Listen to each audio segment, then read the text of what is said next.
Is prayer the same thing as the law of attraction? That is what I am going to talk about today, so sit tight.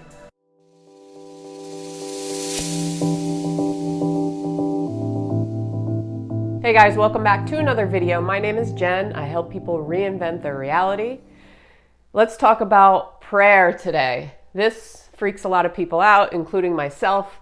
It seems, to me, it always seemed like very religious, right? And a lot of people, even just putting the word prayer in my thumbnail or my title is going to steer people away, people who are not into like organized religion, stuff like that. But I thought it was important to compare prayer with the law of attraction, since I like to talk about the law of attraction a lot.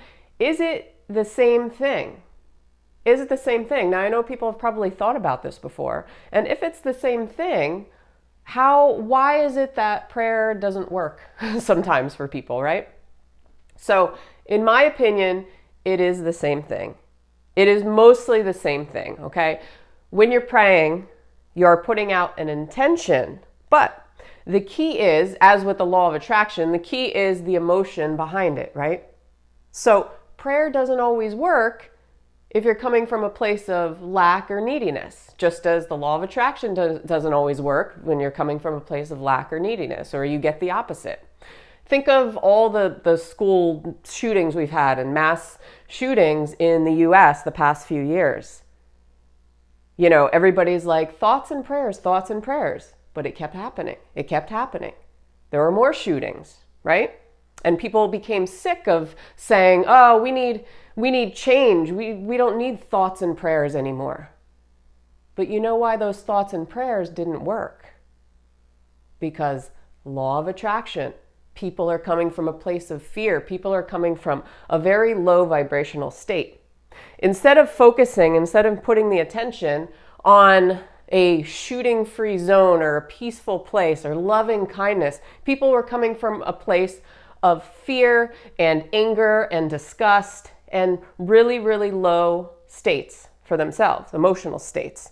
And especially when it's something like a school with young children, the emotional state it's heightened even more. Therefore, it kept happening. It kept happening because the negative emotional state was very overpowering for people.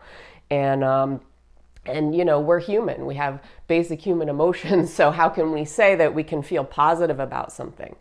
But it's about shifting perspective and our perception of what intention we're actually putting out there. So think about this. The next time you're praying, or the next time you're visualizing, or the next time you're trying to get law of attraction working for you, it all comes down to the energy, right? It all comes down to heart coherence, what you're sending out.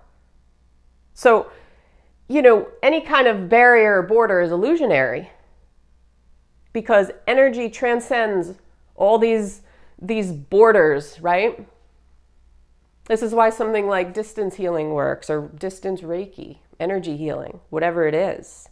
Same with prayer, right? You're sending out that positive energy, but you have to be aware of your emotional state when you're praying. Otherwise, the prayers will not be answered. Okay.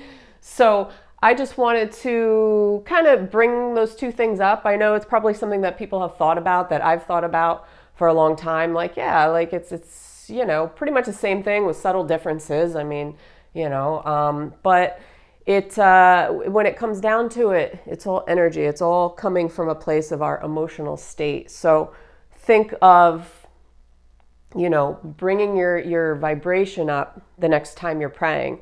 And you might say, well, if I'm praying for somebody who's dying, how can I possibly feel good about it? It's not that you have to feel good about the person dying, but you have to imagine in your mind that person is healthy. Like the image that you're projecting, don't project the image of this person on their deathbed, you know. Instead, project the image of this person healthy and lively. It's so important to just shift a little bit, okay? And you'll notice that more things come to you, more things are attracted to you. So on that note, I hope this was helpful, guys. If you haven't done so, please subscribe. I put out a video every single morning, try to give you value as much as I can. And I will see you on tomorrow's video. Peace.